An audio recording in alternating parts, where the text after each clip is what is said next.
In today's video, I want to talk to you about how to make money in a holding company. Now, I'm going to assume that you know what a holding company is. If for some reason you don't, you need to go back and rewatch some of my other videos about what holding companies are, how they work, and just learn the basic fundamentals of a holding company. If you do know what a holding company is, then you understand that the primary purpose of that holding company is to hold assets.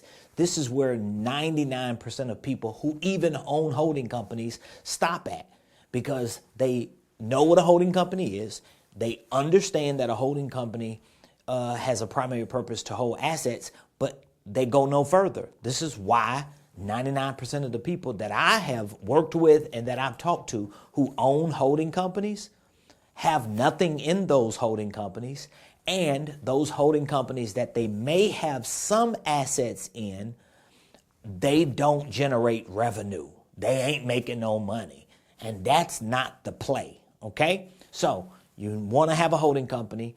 You understand that a holding company has a primary purpose to hold assets, but how do you make money in that holding company? Well, it begins by not just accumulating assets, not just acquiring assets, because accumulating assets and acquiring assets that either cash flow today or have the potential to cash flow tomorrow, this is more of a common practice that people who have a little more understanding of holding companies do.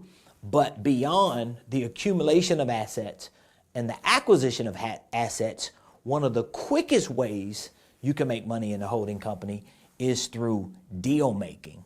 Now, why is that quicker and, in my estimation, even better than these two?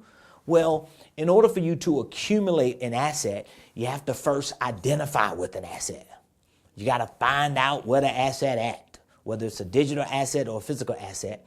And then you have to accumulate it, meaning that you've got to pull it in and you've got to transfer the ownership of that asset you're accumulating into your holding company. So what are some examples of assets that you can accumulate? Well, again, it's different from acquiring, because if you're accumulating, that means you already have it. Let's say you have a piece of real estate that you personally own, but it's generating cash flow, right? Okay, well, you could transfer the ownership of that piece of real estate to your holding company through another LLC, of course. I wouldn't directly put it in my holding company. That's just another nuance, but I think you get the gist of what I'm saying.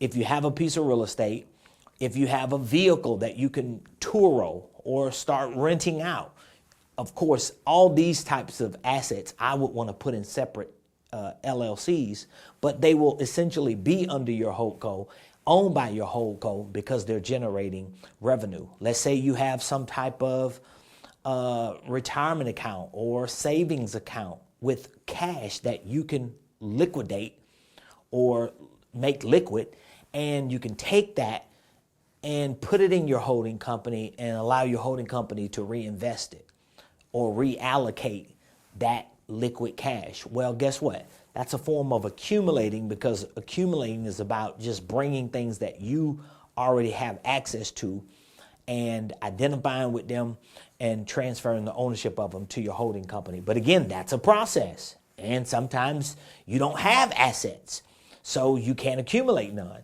Acquiring assets can be a process, because now, in order to acquire asset like a piece of real estate or like a car or like another business, there's a due diligence. You still got to identify with it, go through due diligence.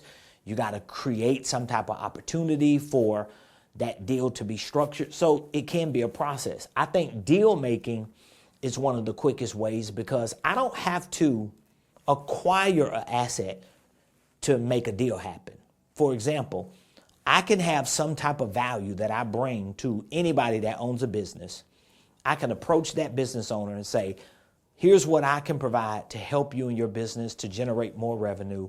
And what I want in exchange is a referral fee, or I want some type of revenue share agreement, or perhaps I want an equity stake, or I want to form an entity so that we can run our business relationship through, and then that entity can start generating revenue today. It could be some type of affiliate marketing that I run through another entity, which I think you see every time I'm talking about accumulating, acquiring assets, or even just deal making. I'm always referencing other entities because I'm going to put those other entities under my holdco because I don't want to run any of those deals or business activities, whether it's through the accumulation of assets, the acquisition of assets, or just deal making. I don't want to run those activities through my holdco. I want to run them through other entities under my holdco, but this could be the quickest way to do it. You can also make money in your holding company by offering consulting services. If you're extremely good on an expert level at certain things, that could be a way. When I first set up my holding company, I didn't have any assets to accumulate. I didn't really understand asset acquisitions in terms of buying businesses and buying other assets that generate revenue, but I knew I was a deal maker. And I knew I had certain skill sets that brought value to people. And I'll tell you, when I first set my holding company up, I ran those activities, which were based on intellectual assets that I owned, my value, my expertise, my consulting abilities. I ran those activities through my holding company to generate instant money. And you can do the same. Now, of course, there are some nuances. There are some complications. So don't just take this video and run out there and think that you're going to just make all this money through one single entity.